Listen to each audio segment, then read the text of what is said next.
é um assunto temático. E pastor Silas Queiroz é o comentarista desse trimestre. Ele, procurador-geral da República, ali em Rondônia, lá em Ji, Paraná. E já tivemos um comentário com ele no ano passado sobre o livro de Ruth e de Esther. E foi muito bom o comentário. E nós estaremos começando com essa lição de hoje, uma lição introdutória.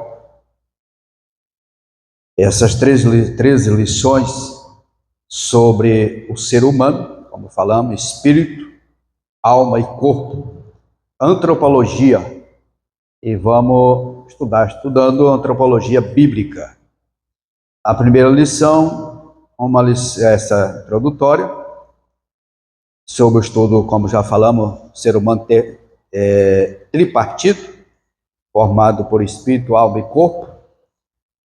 A lição 2 a 4, esta sessão continua falando sobre o corpo. A lição 2, a alma como criação de Deus. E consequência do pecado, é a terceira, e a quarta, o templo do Espírito Santo. E já a lição 5, a nona, estas referem-se à alma e às suas faculdades. Alma, aqui está a alma como natureza imaterial do ser humano. A sexta, a consciência. A sétima, os pensamentos. A oitava, emoções e sentimentos. E a nona, vontade. Da décima à 12ª, esta parte é destinada ao estudo sobre o espírito humano. A 10ª, o espírito como âmbito da vida humana. A 11ª, disciplina cristã para o espírito. A 12ª, o espírito humano e o espírito de Deus. E já a última lição 13, a conclusão, ela dá ênfase à escatologia. Aqui, interessante essa última lição, pois aborda a preparação do corpo, da alma e espírito para a eternidade. Observe que, mediante a morte, vai haver um intervalo até o arrebatamento.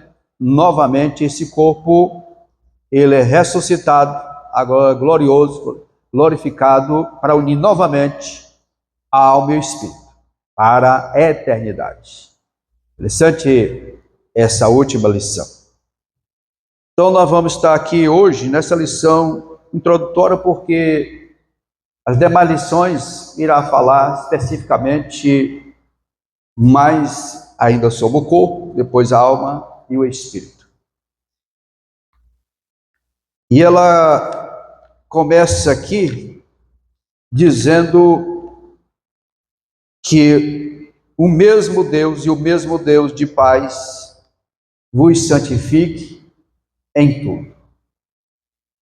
E todo o vosso espírito e alma e corpo seja plenamente conservados, irrepreensível, para a vinda de nosso Senhor Jesus Cristo. Essa é a proposta desta lição e da palavra de Deus para nós. E aqui lança por terra essa falsa teoria de que Deus só quer o coração. É completo. Quando o homem pecou, arruinou tudo, corpo, alma e espírito. Mas quando o Senhor veio para restaurar, é por completo. Em 2003, nós tivemos uma lição com esse mesmo assunto, comentário, sendo o último comentário do ano, 2003. E naquela lição, falando corpo, alma e espírito, foi o mesmo textuário de hoje. E a verdade prática, ela diz: Deus nos fez corpo, alma e espírito. Qual o propósito? Para glorificá-lo eternamente, com todo o nosso ser. Então Deus é o homem por completo. Não é por parte. E é completo e precisa ser irrepreensível, ou seja, que não seja repreendido. Irrepreensível. E aqui a introdução, essa introdução aqui, ela é de todo o comentário. Não é especificamente só dessa lição de hoje. É de tudo que nós iremos aprender nesse trimestre. E Deus criou o homem de forma especial, diferente das demais criações, quando pelo poder age, produz, e assim foi acontecendo. Mas quando foi o homem, foi diferente. O comentário diz, como um ato de coroamento de sua criação. Deus ia fazendo e ia avaliando. E a Bíblia diz que tudo que ele fazia, ele observava se era bom. E Deus viu que era bom. Ele ia avaliando. E quando chegou o homem, ele diz que aqui nós vemos a Trindade em ação para fazer o homem. O conselho chegaram à conclusão de fazer o homem conforme a sua imagem e semelhança. E diz, e fez isso de maneira sublime e distinta em relação a todos os demais seres viventes. Hoje, nós estamos vivendo inversões até de valores. As pessoas estão valorizando mais os pets do que o ser humano. Pet não tem alma. Ele é um animal. Jamais poderemos colocar um animal acima do ser humano. Os animais foram criados pelo poder da palavra de Deus. O ser humano, os animais ficaram pelo poder da palavra, o ser humano não. Deus o fez conforme a sua imagem e semelhança. Aqui não está falando de aparência física. Aqui está falando de atributos comunicáveis de Deus para com o homem. Então ele disse que foi diferente em relação aos seres viventes. Muito além da expressão produza a terra, como nós vimos no decorrer do capítulo 1 do livro de Gênesis. O homem é resultado de uma ação divina, pessoal e plural, porque estava a Trindade. A sua formação é constituída de uma modelagem sobrenatural. Então Deus pega algo material, que é o pó da terra, e agora une com o sobrenatural, que foi o sopro de Deus sobre o ser humano, trazendo vida. O corpo estava inerte, porque o corpo, se a alma está inerte, mas ele trouxe vida. Então, há algo de Deus sobre as nossas vidas. E aqui, como ele diz, nesse trimestre, estudaremos, chamou realmente essa solene, porque é realmente algo especial. Se a gente for analisar a maneira como Deus o criou, foi um momento solene, especial. Solene, maravilhosa e exclusiva criação. Bem como a importância de uma vida equilibrada e saudável no espírito, na alma e no corpo. Então aqui é a completude. Deus, ele fez perfeito. E sob essa perspectiva cristã, abordaremos a queda e a redenção, firmado na esperança de nosso completo, iminente e eterno retorno ao Criador. E aqui ele faz menção de Paulo escrevendo aos Tessalonicenses sobre o arrebatamento da igreja, a vinda do Senhor para buscar. Eles que morreram em Cristo ressuscitarão primeiro, e os que estiver vivo serão transformados num corpo glorioso. Então é completo, corpo, alma e espírito. Analisando o plano de Deus para a comunidade. Ele fez perfeito. Não havia o pecado. O homem vivia na dispensação da inocência, até que veio a queda do homem. Mas Deus o fez perfeito. Mas Deus fez o homem perfeito, mas com direito de livre-arbítrio. Deus não fez um robô. Ele fez um ser humano. E aqui nessa primeiro ponto diz doutrina e teologia. O que são a doutrina e teologia? Na Bíblia, doutrina significa o ensino fundamental e normativo das Escrituras, que serve como regra de fé e prática para os cristãos. E aqui abrangendo tanto o conteúdo revelado por Deus, quanto o processo de instrução desse conteúdo. Então, doutrina é aquilo que é extraído da palavra de Deus para nos ensinar, para nos admoestar, para nos instruir. Então, a palavra doutrina. E teologia, todos nós sabemos que eu estudo sobre Deus. Teos, Deus, logia, estudo. Então, estudando sobre Deus. Quando se fala em teologia, estamos sabendo que estamos aprendendo sobre Deus. É a sua palavra. E esse estudo, ele é formado por vários departamentos. Primeiro, a teologia bíblica, que é o que nós vamos estar estudando nesse trimestre. A teologia bíblica é estudo da Bíblia pela Bíblia. Estudo da palavra de Deus pela palavra do Senhor. E a teologia histórica. Porque a teologia histórica é estudo do pensamento teológico ao longo da história. Ou seja, todo o processo que está registrado venha somar para a nossa compreensão. E terceiro, a teologia sistemática, que é o estudo, chamamos compendiado, ou sistematizado, das doutrinas da Bíblia. Então, tudo está dentro da palavra de Deus. Como nós vamos estudar sobre o homem, nós vamos estar estudando sobre a antropologia. E a antropologia bíblica, ou seja, a doutrina do homem, do ser humano.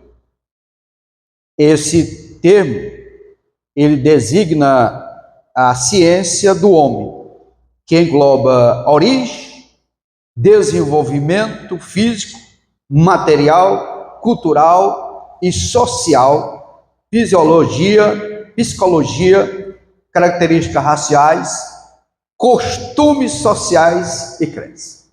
Então, tudo está englobado dentro da antropologia. E a antropologia bíblica, que estuda o ser humano pleno, por completo, formado por espírito, alma e corpo. E se relaciona com todas as doutrinas da teologia sistemática, porque abrange a criação, formação e a feitura do homem, bem como a queda e suas consequências. Aí entra a martiologia, que é a doutrina do pecado. Quando o homem desobedeceu, entrou o pecado, que é a doutrina quando se estuda sobre o pecado, é a martiologia.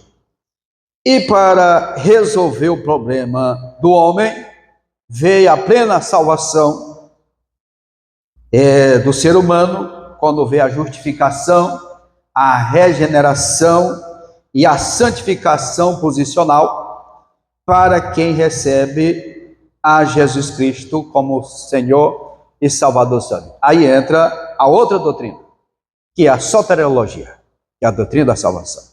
Então o homem, quando se fala estudar sobre o homem, antropologia bíblica, ela abrange toda a história do homem, do começo dele até o final, né? Toda a história do ser humano vai estar registrado sobre isso. E nós vamos ver aqui nesse primeiro ponto, como já vimos essa rápida introdução aqui, a tríplice natureza do ser humano seria, poderia dizer assim, a tríplice natureza. E aqui, como nós vemos, a tricotomia. O homem é tricotômico, porque é corpo, alma e espírito. Tem algumas linhas de pensamento que ensina a dicotomia, que é como se a alma e o espírito fossem a mesma coisa. E não é, eles são inseparáveis, mas não é a mesma. Quando nós olhamos lá para Hebreus 4:12, quando fala o poder da palavra, que faz a separação do corpo, alma e espírito, não é que vá separar, eles são inseparáveis, mas é diferente. Não é a mesma coisa como ensinam por aí. Deus, ele é trino, Pai, Filho e Espírito Santo. Ele criou o homem também trino, corpo, alma e espírito. Então essa tricotomia, ser humano, ele é constituído, essas três substâncias ou componentes do homem são descritas tanto no Antigo Testamento como no Novo. Nós vimos fala da alma e fala do espírito. Totalmente diferente. Não é a mesma coisa como ensino. Às vezes fala porque o espírito é o que comunica-se com Deus. A alma está ao centro das emoções, sentimentos.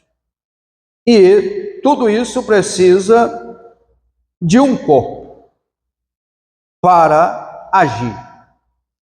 Então é a importância que tem de estarem em harmonia. Estarmos bem fisicamente e espiritualmente, sentimentalmente.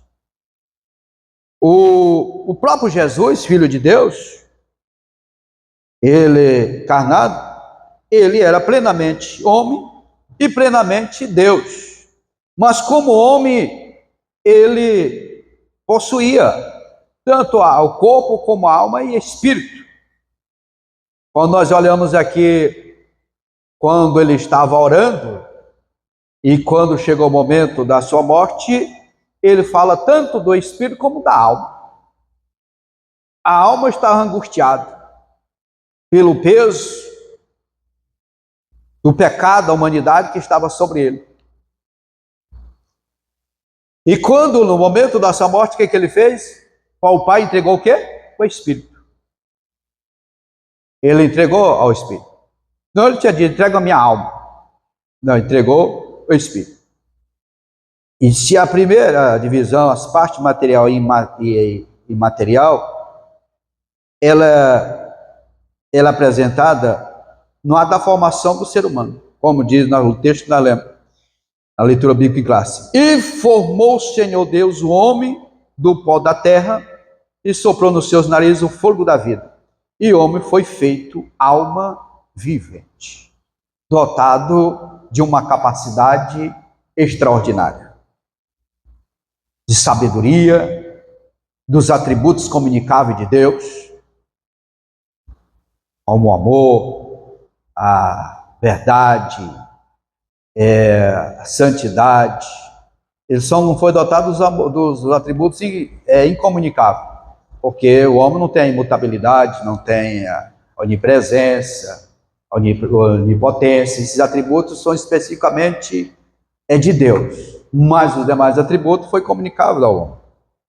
E quando o homem pecou, ele não perdoa a semelhança, foi arranhada essa semelhança, manchada pelo pecado. Mas em Cristo Jesus, ela foi restaurada pelo Senhor. Então o homem, ele passou a ser um ser vivente. E dentro do homem, como ele ser vivente, formado de corpo e alma e espírito, nós precisamos só definir cada um. O espírito, este elemento mais importante do ser humano é o espírito, que é o ruach, ou pneuma. Trata-se do canal de comunhão com Deus. É o nosso espírito. Vamos ver o que diz o Evangelho, segundo escreveu João. Ele vai falar sobre isso.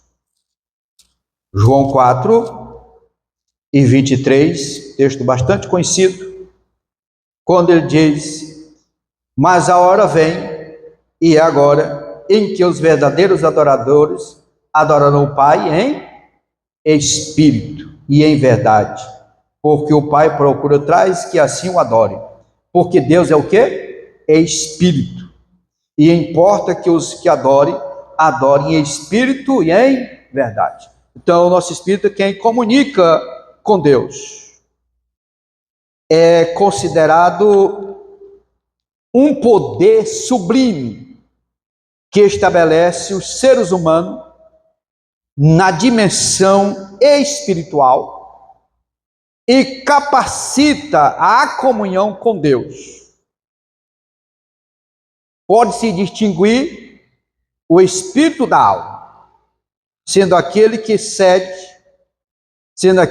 a sede das qualidades espirituais do indivíduo, ao passo que nesta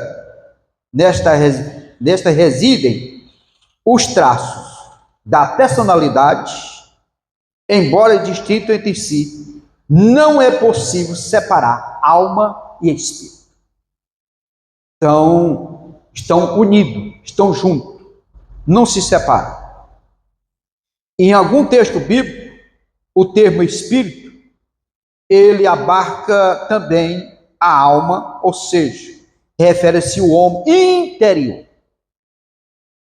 E qual o texto? Quando nós olhamos para Eclesiastes, capítulo 12 e versículo 7, esse texto ele vai citar exatamente como alma. 12 de Eclesiastes e o versículo 7. Se o pó volte à terra, como era, e o espírito volte a Deus, a quem deu. Outro versículo também foi o próprio Senhor Jesus, ele citou lá em Lucas 23 e 46, ele diz: e clamando Jesus com grande voz, diz: Pai, nas tuas mãos entrego o quê? O meu espírito. E havendo dito isso, o expirou. Já a alma, ela é intimamente ligada ao espírito, como eu falei, mas com função distinta do espírito. Trata-se de elemento que vivifica o corpo, que é o psique, nefesh. Vamos ver o que diz o Salmo 42. Salmo 42. E o versículo 2 diz assim: a minha alma tem sede de Deus e do Deus vivo. Quando entrarei e me apresentarei ante a face de Deus? E quando nós, para completar Atos dos Apóstolos, capítulo 4, e o versículo 32, se era um coração e a alma da multidão dos que criam, e ninguém dizia coisa alguma do que possuía era sua própria, mas todas as coisas lhe eram comum. Aqui estão residindo as três faculdades da pessoa humana, que é o intelecto, sentimento e vontade. A alma é onde parte esse sentimento, o intelecto e a vontade. Mas em alguns textos da Bíblia, o termo alma também abarca o espírito.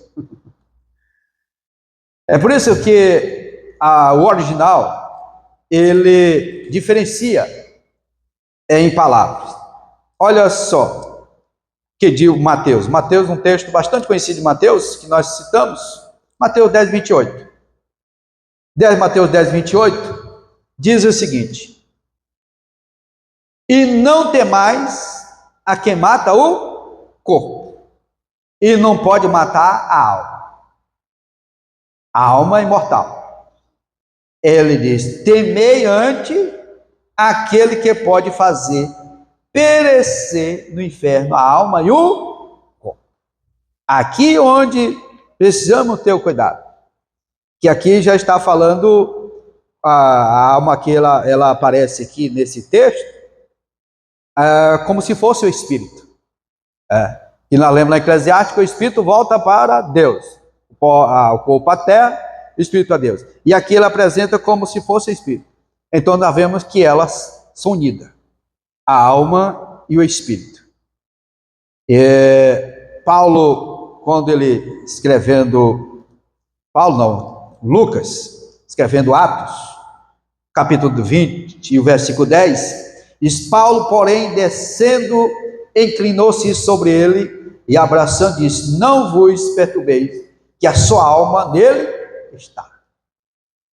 Estava ali, a alma permanecia no Eutico e estava vivo.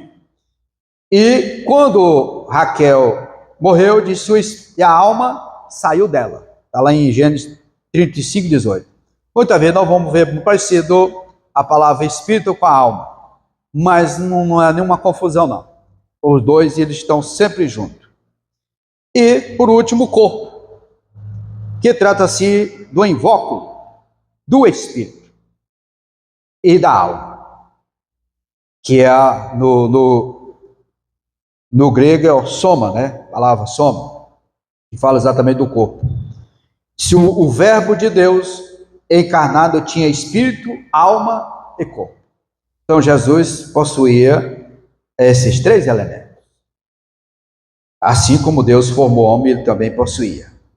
E por meio dos 5 sentidos presentes no corpo, visão, audição, olfato, paladar e tato, o homem interior adora a Deus, no caso do salvo em Cristo, e se comunica com o mundo. Esses sentidos são a porta da alma, que é a comunicação. Nós vivemos em sociedade. E o corpo, como falamos, parte material, se contrasta com a parte imaterial. E aí é onde entra essa guerra que todos nós enfrentamos na nossa vida. Enquanto nós palmilharmos essa baixa terra, haverá essa batalha do corpo com a alma.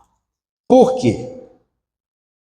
Devido à natureza. Quando o homem pecou, veio a natureza adâmica e quando as coisas da carne ela tem tendenciosa para aquilo que não agrada a Deus. E aí Paulo, ele escrevendo o capítulo 7 aos Romanos, ele descreve essa guerra, essa batalha. Ele diz que aquilo que ele queria fazer, ele não fazia. Mas aquilo que ele não queria, aí sim fazia. É essa guerra.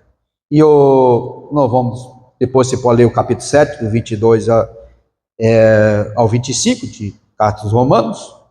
Mas Efésios, capítulo 3, ele nos ensina algo sobre essa batalha. Capítulo 3 da Carta aos Efésios, no versículo 16, ele diz: para que, segundo as riquezas da sua glória, vos conceda que sejais corroborado com o poder pelo Espírito, pelo seu Espírito, no homem interior. No homem interior. Para que Cristo habite pela fé no vosso coração, a fim de que, estando arraigado e fundados em amor, poderdes perfeitamente compreender com todos os santos qual seja a largura, o comprimento e a altura e a profundidade. Aqui que seria do homem se não tivesse esse poder do Espírito Santo sobre as nossas vidas? O homem jamais por si mesmo ele conseguiria vencer essa parte do homem que é o corpo, que é a carne. Então, somente pelo poder de Deus. Então, nesse primeiro ponto aqui, nós vemos essa divisão. Porque os anjos, eles foram criados, mas eles não têm corpo. Eles só são espíritos. São seres espirituais, mas sem um corpo material.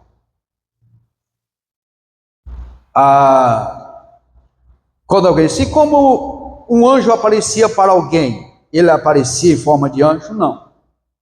Algumas vezes que a teofania, Deus tinha o poder de personificar na forma do ser humano, para que ninguém viesse se assustar. Mas se aparecesse para alguém, pastor Ivan, aquela visão de Isaías, que com 6 asas cobria, outro voava, outro...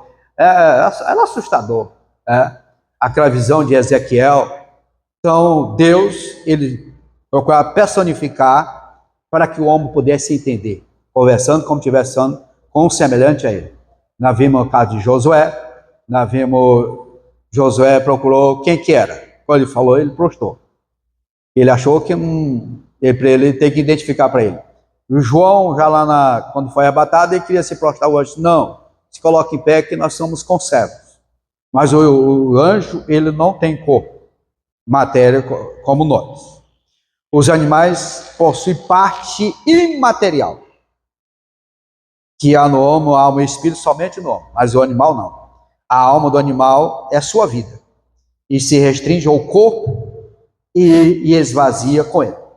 Então não tem alma, somente a vida está no sangue do animal. Tirou o sangue, morreu, acabou.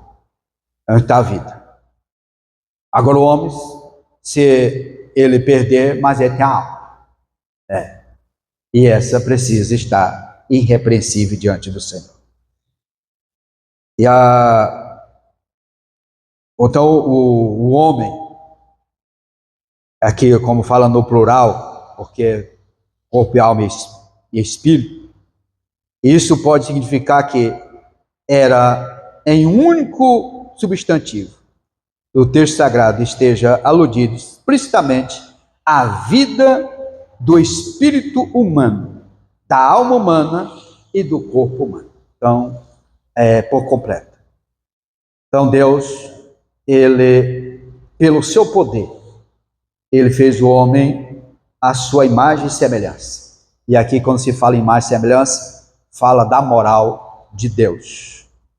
Pelo fato do homem, originalmente criado justo e santo, fala exatamente da semelhança de Deus, também como a inteligência, e a capacidade que o homem tem. O homem, numa capacidade mental e poderosa, e o direito também à escolha. Então, teve o livre-arbítrio. Você imaginar o tanto que o Deus, a capacidade que Deus deu ao homem, que ele, quando ele fez o homem, colocou ele lá no jardim, para cuidar dos animais do jardim, e a capacidade de ele dar nome a todos os seres. E todos os seres estavam sob o domínio do homem. E dominava sobre tudo. E quando o homem caiu, e obedeceu a Deus, o inimigo venceu ele lá no jardim do Éden, o homem perdeu, com a consequência do pecado, essa capacidade. E o inimigo, ele usurpou esse poder que era dado ao homem. Se alguém já leu aquele livro, A Igreja Triunfante, o inimigo ele tem como detentor desse poder que o homem tinha sobre todas as coisas. E aí ele acha que ele é detentor desse poder. Não foi a proposta que ele fez para Jesus? Se me adoraram, te darei tudo que tem. Ele acha que é dono, porque exatamente como ele venceu o homem lá no jardim, ele se tornou como detentor de todo esse poder. E nós sabemos que, através do sacrifício de Cristo, o homem foi restaurado novamente esse poder da semelhança de Deus. Mas o homem, por ter a natureza pecaminosa, tem o medo, e já não tem mais domínio sobre todos os animais, como era antes. Segundo ponto, e aqui nós vamos ver a distinção, como já falamos aqui, sobre a alma e o espírito. Nós sabemos que a alma, como nós já falamos aqui, ela é polissêmica, porque ela aparece em vários significados, como nós falamos aqui, ela aparece como ser vivo, como alma, como alma vivente, como a vida. E aqui a distinção entre a alma do homem e do animal é evidenciada no processo, como nós falamos, criativo. Porque do homem teve o sopro de Deus, e dos animais foi só pelo poder da palavra do Senhor. Interessante que o homem, ele é dotado de razão, sentimento e vontade, como eu falei, que é o intelecto. Agora, esse sentimento aqui, a razão é algo interessante, quando a pessoa se apodera dela, né? Quando a pessoa se enche dela, não sobra mais nada. E ele diz, a razão é minha, fulano que quiser que venha se retratar, porque eu estou certo. Ele se encheu da razão. E a razão de um dia para outro, ela é gigante. É por isso que a Bíblia recomenda, se tem alguma diferença, não deixa o sol se pôr não, para que ela não venha agigantar. A razão, ela é perigosa, esse sentimento. Diz os atributos dados por Deus ao homem para o exercício de sua missão. Foi Deus que capacitou o homem com esse sentimento para fazer aquilo que Deus havia designado, tinha projetado. E uma delas é a vocação relacional com o Criador e com o seu semelhante. É onde Deus não fez o homem para viver isolado. Eu falava isso aqui ontem à noite, quando eu falava do perigo do esgotamento espiritual. E Deus não fez o homem para viver isolado. Quando se fala que é bom que o homem esteja só, não estava falando só do casamento. Deus fez o homem para viver em sociedade. Isolamento, ele é perigoso. E Deus fez ele para interagir, para viver em sociedade. Tem pessoas que têm dificuldade de viver em sociedade, mas Deus não fez o homem para viver isolado.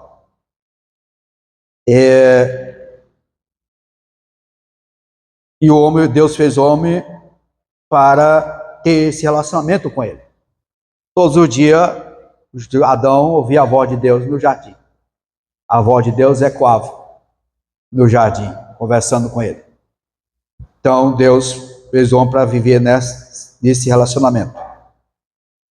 E decorrendo do fato do homem ser um ser pessoal, criado à imagem e semelhança de Deus. Então, temos esses atributos que Deus colocou sobre nós precisamos viver em comunidade, em se relacionando um com os outros, não isolado.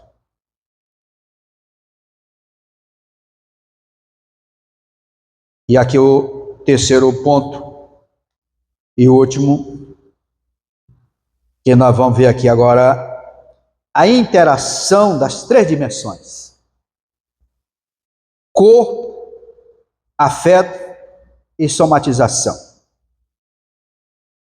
É a parte material do ser humano, por meio da qual comumente manifestamos os atributos da alma e do espírito.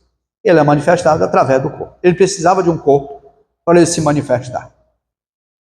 Como Deus não fez nós diferente dos anjos só fez espírito. Mas nós não, fez alma e espírito. Então precisava de um corpo. E esse corpo, exatamente para que haja a manifestação desses atributos, da alma e do espírito. E o comentador disse aqui, tanto no Antigo como no Novo Testamento, usam como sinônimo de alma e espírito, mas sabemos que não são a mesma coisa. Salomão diz o seguinte, o que ele afirma?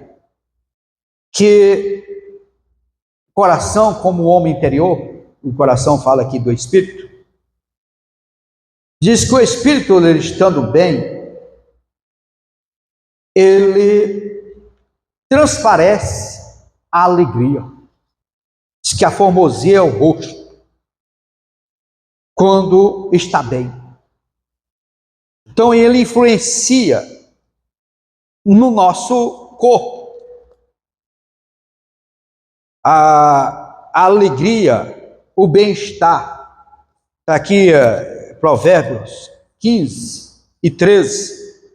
Ele diz o seguinte, o coração alegre aformoseia o rosto, mas pela dor do coração o espírito se abate. Ele tem um momento de ele estar bem, mas se não tiver, venha a tristeza. E quando ele fala aqui que aformoseia o rosto, o coração com saúde é a vida da carne. Estando o espírito bem, traz prazer para a carne. Aí ela manifesta. É por isso que sempre ensinamos que a transformação, ela é de dentro para fora, não é de fora para dentro. Porque depende do trabalhar do Espírito sobre as nossas vidas. E é no capítulo 14, versículo 30 de Provérbios, diz, o coração com saúde é a vida da carne, mas a inveja é a podridão dos ossos. É um câncer de medula óssea. Olha o prejuízo, olha a diferença. O coração alegre serve de bom remédio. E aqui nós identificamos como doenças psicossomáticas, que ela surgiu a partir do século XX, e com muitos problemas físicos, decorre de crise da alma, e também do espírito, inclusive do pecado. Tem doenças que a pessoa precisa de tratamento com psicólogo, mas outras não. O psicólogo não vai identificar. O medicamento também não vai resolver aquela situação. que essa doença da alma e do espírito ela não é tratada dessa maneira. Ela é tratada diferente. Como diz o comentador aqui, ela é consequência do pecado. Davi, quando ele pecou, o Salmo 32, 31, 32, relata o estado que ele estava. E ele sentia dores nos seus ossos.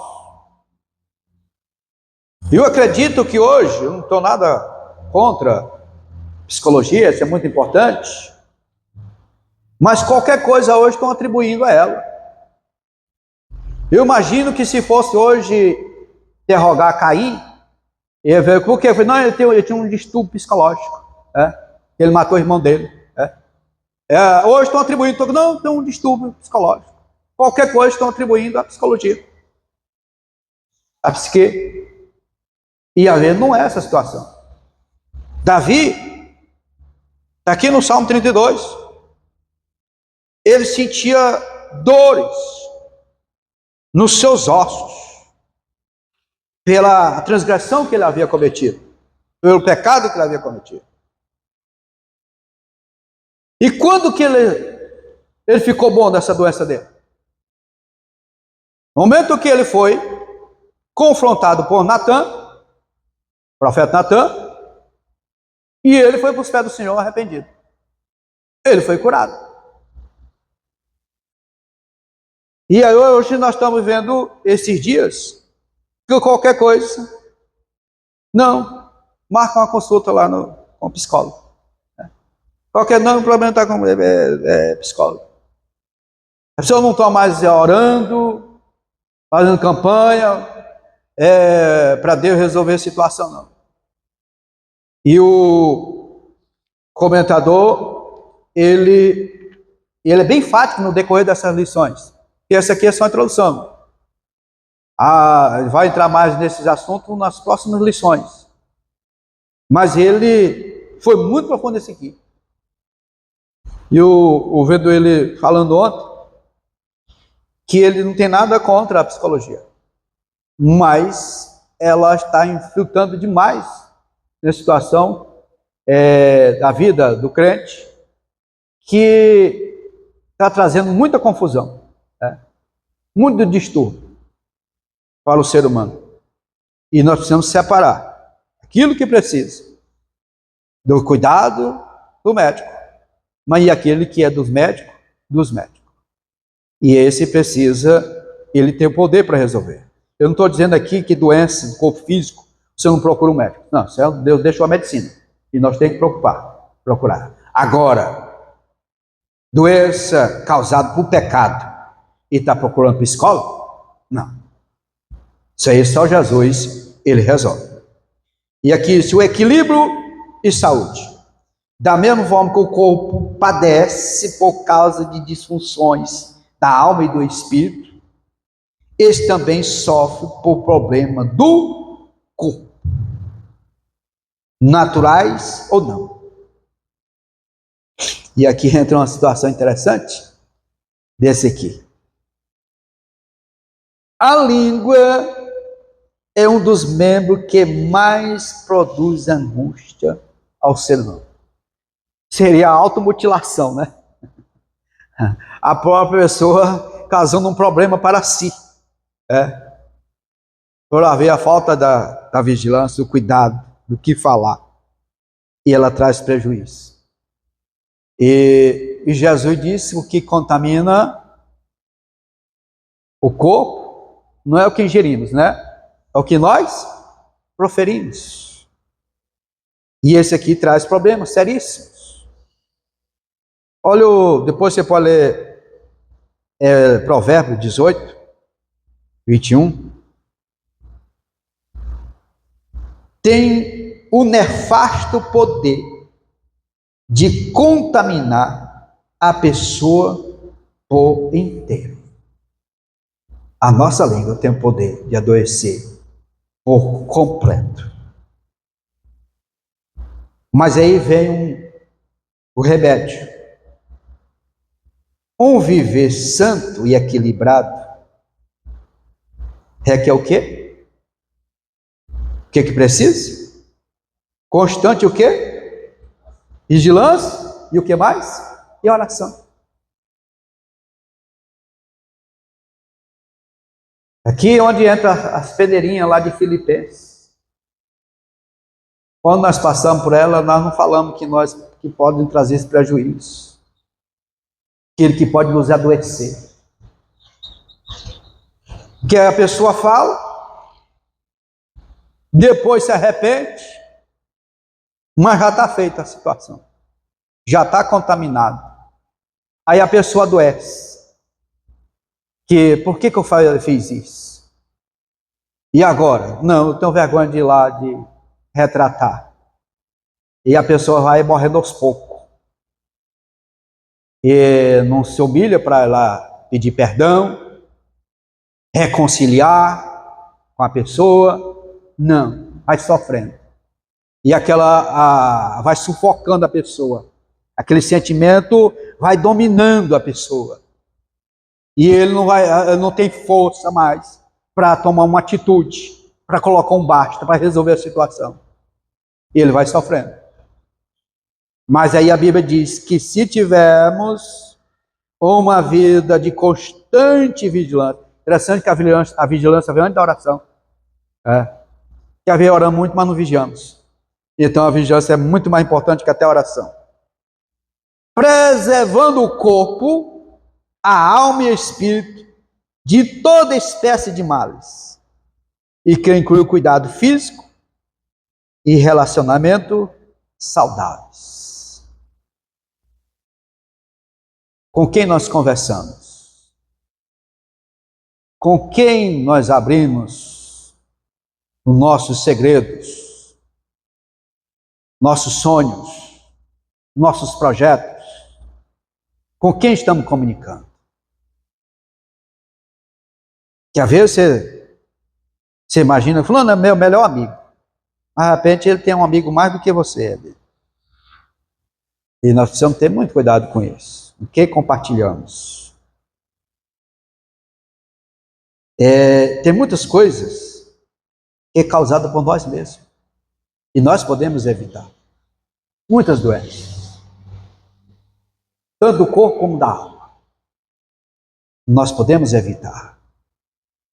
Mas para isso, precisamos ter uma vida de vigilância e de oração. Para nós, por isso que a lição de 2003, eu amei aquele comentário na época, até eu estava lendo ele, fala da mordomia do corpo, da alma e do espírito. O que é mordomo? Mordomo é alguém que cuida. É alguém que administra.